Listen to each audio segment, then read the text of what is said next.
Hello थ्रियन family. तो ये हमारे BTH के सीजन 5 का एपिसोड 53 है, जिसे मैंने एक्सप्लेन नहीं किया था, तो इसे एक्सप्लेन कर देते हैं।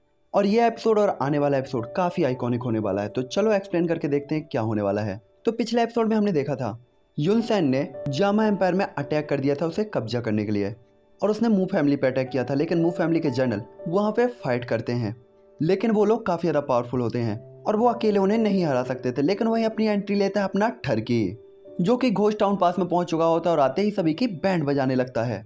जिसके बाद हमने देखा था जनरल मूटार ने जॉन को यहाँ की सिचुएशन के बारे में बता दिया था, और जनरल से ही जॉन को पता चलता है कि युनसेन अब मित्तल फैमिली के ऊपर अटैक करने वाला है। और जो सुनकर जॉन काफी ज्यादा घबरा जाता है, क्योंकि वो वॉडोंग की फैमिली थी, इसलिए वो तुरंत वहां के लिए निकलता है। और ये एपिसोड स्टार्ट होता है जस्ट वहीं से।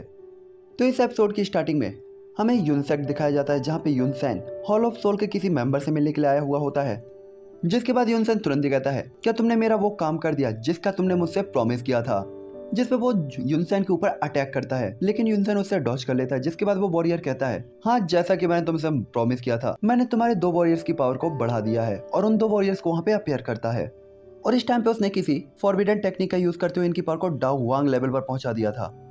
जिसके बाद वो बंदा कहता है हॉल ऑफ सोल का, कि अब तुम मेरा काम पूरा करो और जाओ फैमिली को पूरी तरीके से खत्म कर दो। जिस पे युनसेन तुरंत ही अपने दोनों टट्टुओं को ऑर्डर देते हुए कहता है, जाओ मित्तल फैमिली में, और वहां पे जो क्लेन का एक भी बंदा जिंदा नहीं रहना चाहिए, और अगर कोई तुम्हें रोकता है तो तुम्हें उसे भी मार देना है। तुम्हें ध्यान रखना है कि कोई भी जिंदा बचकर न जाने पाए।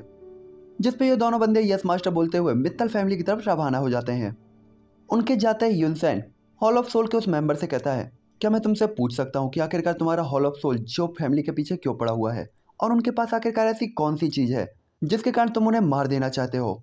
जिस पे वो बंदा कहता है, इस सवाल का तुमसे कोई लेना देना नहीं, तुम्हें सिर्फ अपने काम से काम रखना चाहिए। जिसके बाद सीन शिफ्ट होता है और हमें जियो यान दिखाया जाता है, जो कि अपने उड़न खटोले पे बैठा हुआ जियो फैमिली के बारे में ही सोच रहा होता है कि वो प्रेजेंट टाइम पे कैसी होगी। और इस टाइम पे ये सभी लोग मित्तल फैमिली की तरफ जा रहे होते हैं। जिसके बाद हमें मित्तल फैमिली दिखाई जाती है, जहाँ पे यूनसेक्ट के लोगों ने मित्तल फैमिली के ऊपर अटैक कर दिया था। जहाँ पे आप भी अपने फायर एरोस का यूज करते हुए इन सभी के ऊपर अटैक कर रही होती है, और हाई बॉडोंग बीच में रहकर इन्हें नजदीक नहीं आने दे रहे होते। लेकिन धीरे धीरे सिचुएशन बिगड़ती जा रही होती है, क्योंकि यूनसेक्ट के डिसाइबल काफी ज्यादा होते हैं और मित्तल फैमिली की आर्मी और एरोस लिमिटेड होते हैं। तभी मित्तल फैमिली का एक एल्डर कहता है, यह केवल इसलिए है क्योंकि हमने जियो फैमिली को यहाँ पे रोक के रखा है और उन्हें शरण दी है। तभी दूसरा बंदा भी कहता है, इसी वजह से हमने यूनसेक्ट को नाराज कर दिया है। तभी फर्स्ट एल्डर कहते हैं, अब फाइट स्टार्ट हो चुकी है, इसीलिए कुछ भी कहने का कोई भी फायदा नहीं। और इसके बाद ये अपनी पूरी जान लगाकर फाइट करने लगते हैं। दूसरी तरफ हम हाई बोडोंग को देखते हैं, जो कि काफी ज्यादा पावरफुल होते हैं और बंदों को पेल रहे होते हैं। साथ ही वो अपनी पावरफुल टेक्निक्स का यूज करते हुए यूनसेक्ट की आर्मी को पीछे हटने के लिए मजबूर कर देते हैं। तभी जुयान के बिग ब्रदर जो डिंग वहां पे आ जाते हैं, जो कि हाई बोडोंग से कहते हैं, ये सब कुछ हमारे कारण हो रहा है, हमारे कारण ही युनसेन आपसे नाराज हो गया, और हमारी ही वजह से आपको ये बिना किसी रीजन के बैटल करना पड़ रहा है। इसीलिए मेरे पास एक सजेशन है, आप मुझे और मेरी हाफ जियो फैमिली को युनसेन को सौंप दो। मुझे लगता है इसके बाद युनसेन आप पर अटैक नहीं करेगा और ये बैटल यहीं रोक देगा। और जब तक मेरी हाफ जियो फैमिली सेफ है, मेरे लिए इतना अभी भी काफ़ी है। जो सुनकर तो फर्स्ट एलर भी थोड़ा सा उदास होता है, क्योंकि उन्हें जियो फैमिली के लिए काफ़ी बुरा लग रहा होता है। साथ ही उन्हें यह भी पता था कि जो उन्होंने कहा वो बात भी सही है। लेकिन तभी हाई बॉडोंग तुरंत ही कहते हैं, तुम्हें कुछ भी कहने की जरूरत नहीं। क्या तुम्हें लगता है कि युनसेन केवल इसलिए अटैक कर रहा है क्योंकि तुम मेरे यहाँ पे हो? तो ऐसा बिल्कुल भी नहीं है, ये सिर्फ एक बहाना है, और जब तक तुम मेरे क्लेन में हो मैं तुम्हें प्रोटेक्ट करूंगा। तभी याफी कहती है, मूव फैमिली, नायलैंड फैमिली और रॉयल फैमिली, हमने तीनों का लेटर भिजवा दिया, लेकिन वो हमारी मदद के लिए नहीं आए। तभी जोडिंग कहता है, क्या आपको थर्ड ब्रदर पे यकीन है कि वो आएगा? जिस पे आइस एम्परर कहते हैं, हाँ, मुझे उस लड़के पर पूरा यकीन है। दूसरी तरफ याफी के दिल में भी सेम फीलिंग होती है।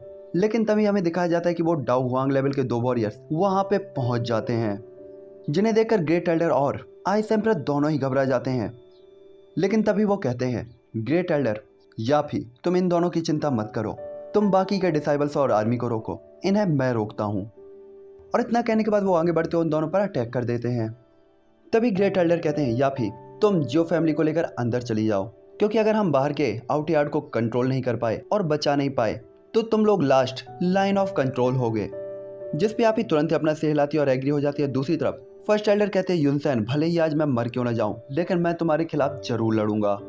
जिसके बाद हमें वो डिसाइबल दिखाए जाते हैं, जिनकी फाइट आइस एम्परर से हो रही होती है, और इनका नाम युनडा और युनचा होता है। जिस पे वो दोनों बंदे कहते हैं आइस एम्परर बेवकूफ़ी मत करो, अगर तुम चाहो तो हमारे साथ आ सकते हो, फाइट करने का कोई मतलब नहीं। दोस्त अब आइस एम्परर इनकी बातों को सुन रहे होते हैं और इनकी ब्रीथ को फील कर रहे होते हैं, जहाँ उन्हें ये तो पता चल ही जाता है ये दोनों बंदे डाउ हुआंग लेवल पर हैं, लेकिन इनकी जो ब्रीथ और कल्टीवेशन है वो स्टेबल नहीं है, जिसका मतलब है युनसेन ने कोई फॉरबिडन टेक्निक यूज़ की है। इसीलिए वो कहते हैं युनसेन मेरी दोस्ती के लायक नहीं है। जिस पर वो दोनों ही डिसाइबल नाराज होते हुए कहते हैं फिर तो आज हम तुम्हारे पूरे क्लेन को खत्म कर देंगे। जिसके बाद वो अपनी आर्मी को अटैक करने का ऑर्डर दे देता है और दोनों ही आर्मी से एक दूसरे से टकराने लगती हैं और एक खतरनाक फाइट स्टार्ट हो जाती है। दोस्तों अब ग्रेट एल्डर भी अपने वॉरियर्स को लेकर यहाँ पे फाइट करने लगते हैं। हालांकि तभी ग्रेट एल्डर को हवा में कुछ बंदे दिखाई देते हैं जो कि डावांग लेवल की उनकी पावर होती है, इसलिए वो अपने डुकी विंग्स को एक्टिवेट करते हुए तुरंत ही हवा में चले जाते हैं। तभी फर्स्ट एल्डर को देखकर वो दोनों ही बंदे कहते हैं क्या तुम्हारे अंदर इतनी हिम्मत है कि तुम अकेले हमसे फाइट कर सको। तभी फर्स्ट एल्डर कहते हैं मुझे बिल्कुल भी उम्मीद नहीं थी कि यनसाओ और इनफाओ तुम वास्तव में हमारे साथ फाइट करने के लिए आओगे। जिस पर वो कहते हैं हमें माफ कर देना, लेकिन यह मास्टर का हुक्म है और हमें यह मित्तल फैमिली डिस्ट्रॉय करनी ही पड़ेगी। जिस पे फर्स्ट एल्डर कहते हैं फिर तो फाइट के अलावा कोई ऑप्शन नहीं, ना मैं पीछे हट सकता और ना तुम। और इसके बाद वो आगे बढ़कर अटैक करना स्टार्ट कर देते हैं। जिसके बाद सीन शिफ्ट होकर आइस एम्परर पे जाता है, जहाँ पे वो दोनों बंदे आइस एम्परर की तरफ देखते हुए कहते हैं तुम्हारा फैसला गलत था और क्योंकि अब तुम हमारे सामने खड़े हुए हो इसीलिए हमारे पास तुम्हें मारने के अलावा कोई दूसरा ऑप्शन नहीं है। और इसके बाद वो आइस एम्परर के ऊपर अटैक करना स्टार्ट कर देते हैं। तो आइस एम्परर भी यहाँ पे अपना आइस स्पीयर निकाल लेते हैं, लेकिन हम देख सकते थे कि यहाँ पे वो दोनों वॉरियर्स आइस एम्परर के ऊपर भारी पड़ रहे थे क्योंकि उनकी पावर भी काफ़ी हाई थी, भले ही स्टेबल नहीं थी। हालांकि उनके अटैक से टकराकर आइस एम्परर पीछे हुए ही थे कि तभी वो अपनी शॉर्ट टेक्निक को एक्टिवेट कर देते, जो कि ऑल्सो एक पावरफुल टेक्निक थी। और वो उस टेक्निक से आइस एम्परर को एक ही बार में किल करना चाहता था, लेकिन आइस एम्परर वहाँ पे अपनी शील्ड बना के उसे रोक देते हैं। और इस फैमिली की फाइट को दूर से बाकी की अदर फैमिलीज भी देख रही होती हैं, जिसमें रॉयल फैमिली और नायलायन फैमिली भी होती है, लेकिन किसी की भी हिम्मत नहीं हो रही थी कि वो आगे जाकर उनकी मदद कर सके, क्योंकि उन्हें पता था कि मिस्टी क्लाउड सेक्ट काफ़ी पावरफुल है और मिट्टल फैमिली बिल्कुल भी नहीं बच पाएगी। जहाँ पे यहाँ पे सभी को पता होता है कि एक ना एक दिन उन्हें भी ये टाइम देखना पड़ेगा।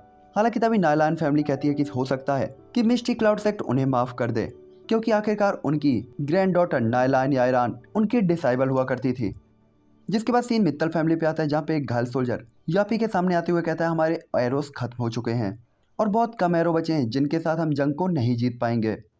तभी याफी कहती है इतनी जल्दी हार मत मानो, हमारे पास जितने भी एरो बचे हुए हैं सारे के सारे एरोस यूज किए जाएंगे। दोस्तों याफी को भी पता था कि वो ये फाइट कभी भी नहीं जीत पाएगी, क्योंकि उसने कभी उम्मीद नहीं की थी कि युनसेन इतनी बड़ी आर्मी भेजेगा। साथ ही यहाँ पे जियोडिंग भी इंजर्ड होते हुए भी फाइट कर रहा होता है और कह रहा होता है कि जब तक मैं जिंदा हूँ कोई भी जियो फैमिली को हाथ तक नहीं लगा पाएगा। साथ ही अंदर जियो फैमिली भी काफी ज्यादा डरी हुई होती है। दूसरी तरफ यहाँ पे आइस एम्परर भी उन दो बंदों से बुरी तरीके से फाइट कर रहे होते हैं। हालांकि उनके पास फाइटिंग एक्सपीरियंस इन दोनों बंदों से ज़्यादा था, लेकिन इन दोनों की कंबाइंड पावर भी काफ़ी खतरनाक थी, इसलिए वो आइस एम्परर को बराबर की टक्कर दे रहे होते हैं। और यहाँ पे आइस एम्परर थोड़ा सा नुकसान में हो रहे होते हैं, जिसके कारण उन्हें काफ़ी ज़्यादा गुस्सा आ रहा होता है। इसीलिए वो तुरंत ही अपने डबल आइस ड्रैगन्स को समन करते हैं, जो कि दोनों के पीछे पड़ जाते हैं। हालांकि काफ़ी देर तक उन दोनों ही ड्रैगन से डॉज करते हुए ये बंदे कुछ टाइम निकालते हुए अपनी एक पावरफुल टेक्निक परफॉर्म करते हैं, जो कि एक थंडर ड्रैगन फिनिक्स होता है। और क्योंकि ये कंबाइन अटैक था इसीलिए इसकी पावर काफ़ी ज़्यादा होती है और वो दोनों ही ड्रैगन्स को डिस्ट्रॉय कर देती है। दूसरी तरफ फर्स्ट एल्डर वो भी अपने साथ लड़ रहे इन बंदों के साथ काफ़ी बुरी हालत में होते हैं। साथ ही आइस एम्परर को देखते हुए कहते हैं कि कुछ ही टाइम के अंदर आइस एम्परर भी इन दो बंदों से हार जाएंगे।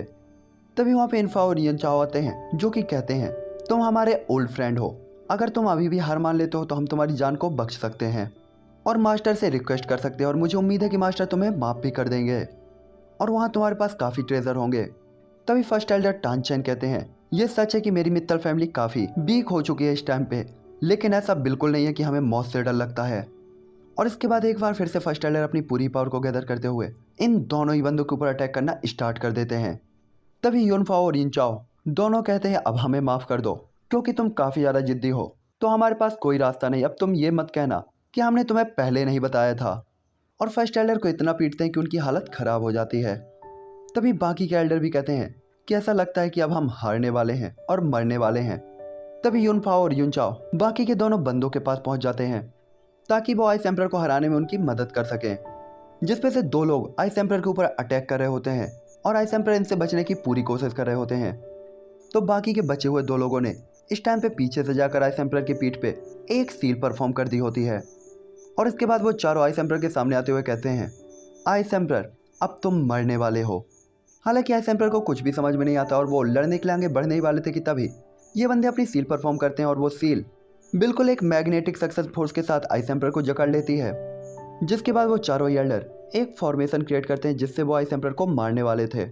दूर से रॉयल फैमिली भी ये देखते हुए कहती है, कितने अफसोस की बात है कि अब आइस एम्पर भी इनसे हार गया है, अब कुछ भी नहीं हो सकता। हालांकि तभी एक ग्रीन लाइट अचानक से काफ़ी स्पीड के साथ ट्रेवल करते हुए आइस एम्पर के ऊपर हो रहे एनर्जी अटैक को रोकने लगती है। दूसरी तरफ आइस एम्पर अपने सामने वाले बंदे को देखते हुए कहते हैं, तुम क्या बेवकूफ़ हो, यह अटैक काफ़ी खतरनाक है, सामने से हट जाओ वरना तुम मारे जाओगे। लेकिन वो बंदा बिल्कुल भी उनकी बात पे ध्यान नहीं देता, बल्कि उसकी बॉडी पूरी तरीके से ग्रीन तरीके से ग्लो हो रही होती है और वो आइस एम्पर को चुप रहने के लिए कहता है और वो अपनी हल्की सी फ्लेम पावर के साथ चारों एल्डर को पीछे धकेल देता है और उसके फ्लेम के क्लस्टर के साथ आइस एम्पर की सील भी डिस्ट्रॉय हो जाती है। साथ ही इस टाइम पे इस बंदे की बॉडी साइन हो रही होती है, इसलिए कोई भी इसे नहीं पहचान पाता और वो चारों बंदे कहते हैं कि तुम कौन हो, तुम मेरे मिस्टी क्लाउड सेक्ट के काम के बीच में टांग कैसे अड़ा सकते हो, क्या तुम मरना चाहते हो। तभी वो बंदा तुरंत ही कहता है, लगता है यून सेक्ट इतने सालों के बाद भी नहीं बदला। तभी यूंडा कहता है, लड़के तुम्हें कहीं ये तो नहीं लग रहा कि तुम अकेले हम चारों को हरा पाओगे। इस पूरे इजियामा एम्पायर में कोई भी ऐसा बंदा नहीं है जो हम चारों को फाइट के लिए अकेले चैलेंज कर सके। हालांकि तुम काफ़ी पावरफुल हो, लेकिन समझदारी इसी में कि तुम चुपचाप यहाँ से चले जाओ। तभी ये बंदा अपनी फ्लेम को एनालाइज करते हुए बंद करता है और वहाँ अपना ठरकी अपीयर होता है जिसे देख के सभी लोग खुश होते हैं। तभी जियान कहता है 3 साल हो गए। इस टाइम पे याफी और बाकी सभी लोग भी काफ़ी खुश थे कि वास्तव में जियान लौट आया है। जिसके बाद जियान कहता है, मुझे लगता है कि मेरा बदला लेने का टाइम अब आ गया है। तभी वो एल्डर कहते हैं, क्या तुम मरे नहीं हो, क्या तुम अभी भी जिंदा हो। जिस पे जो यान कहता है, मैंने अब तक यूनसेन को नहीं मारा तो मैं कैसे मर सकता हूँ।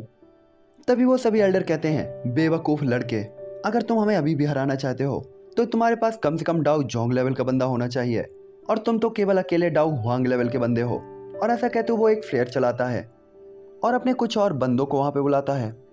तभी आइस एम्पर कहते हैं, छोटे साथी संभल के, लेकिन जियान उन्हें चिल रहने के लिए कहते हुए अपनी ताली बजाता है और इसके बाद जियान के एयरशिप आसमान को चीरते हुए वहाँ पे अपेयर होते हैं, जहाँ पे जो यान की पूरी टीम यहाँ पे फाइट के लिए काफ़ी एक्साइटेड होती है।